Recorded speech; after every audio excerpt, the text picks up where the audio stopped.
हाँ जी, मैं पेशेंट हूँ, मुझे फालज हुआ है, 1 वीक हुआ है। ये मेरे हाथ और टांग पे।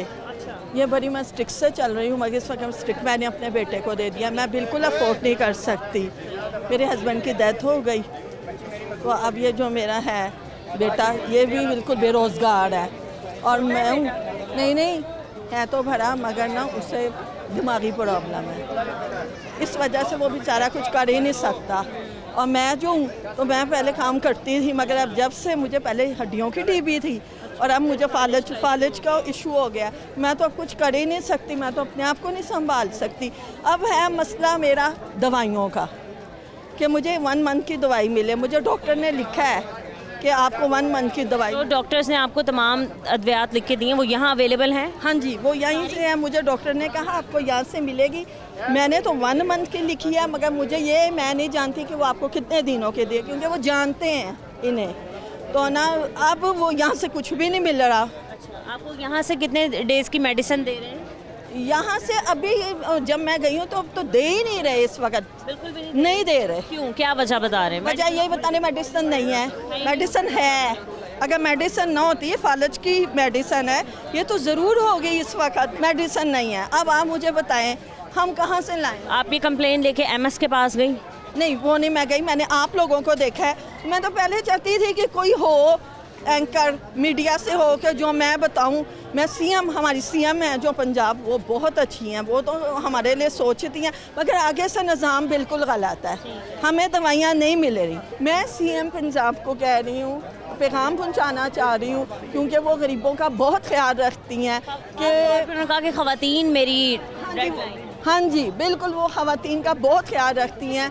इस वजह से मैं बहुत खुश हूँ अपनी सीएम के ऊपर। मगर सीएम साहबा, मैडम, मैं एक बात आप तक पहुँचाना चाहती हूँ कि आप तो हर किस्म की कोशिश कर रही हैं। आपने तो यहाँ तक कि वो जो है मरियम औरंगज़ेब को भी भेजा हॉस्पिटलों में, मगर हॉस्पिटलों में जो हम जैसे लोग हैं कि जो अफोर्ड नहीं कर सकते दवाई। मैं फालज की, पहले मुझे टीबी थी हड्डियों की, और अब मुझे फालज का अटैक हुआ है, और बिल्कुल मैं दवाई नहीं ख़रीद सकती। दवाई मुझे नहीं मिल रही यहाँ से।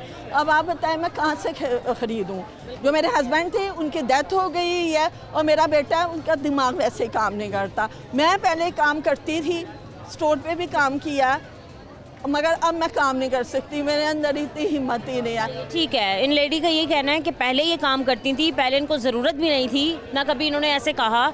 सफ़ेद पोश आदमी कभी किसी के आगे हाथ नहीं फैलाता, बट अब सिचुएशन ऐसी है कि बेटा जॉब करने के काबिल नहीं है, और ख़ुद ये जॉब करती थी, और उन्हें फॉलेज का जो है वो अटैक हुआ, और अब जब ये मेडिसिन लेने हॉस्पिटल आई हैं तो डिस्पेंसरी वालों ने देने से ही मना कर दिया है।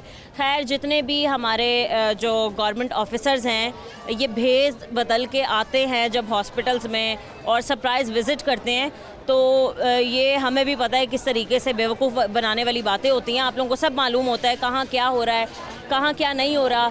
मेडिसिन आप कहते हैं कि वाफर मिकदार में हॉस्पिटल्स में मौजूद है, लेकिन मरीज़ और उनके लवाहिकीन किस तरीके से धक्के खा रहे होते हैं, ये शायद आप लोगों तक खबर नहीं पहुंचती। आप लोगों तक सिर्फ ये पहुंचता है कि सब कुछ अच्छा है और वेल एंड गुड है। शाम को जब आपको रिपोर्ट मिलती है कि सब कुछ अच्छा है, तो शायद आप मुतमईन होकर सो जाते होंगे अपने घरों में, लेकिन ये लोग नहीं सो पाते, क्योंकि ये परेशानी में है। सरकारी हॉस्पिटल्स में जो भी इलाज मुआलजा किया जा रहा है वो ना होने के बराबर है। लाखों अरबों की तादाद में बजट पास होते हैं, लेकिन वो बजट कहाँ लगते हैं ये किसी को मालूम नहीं है।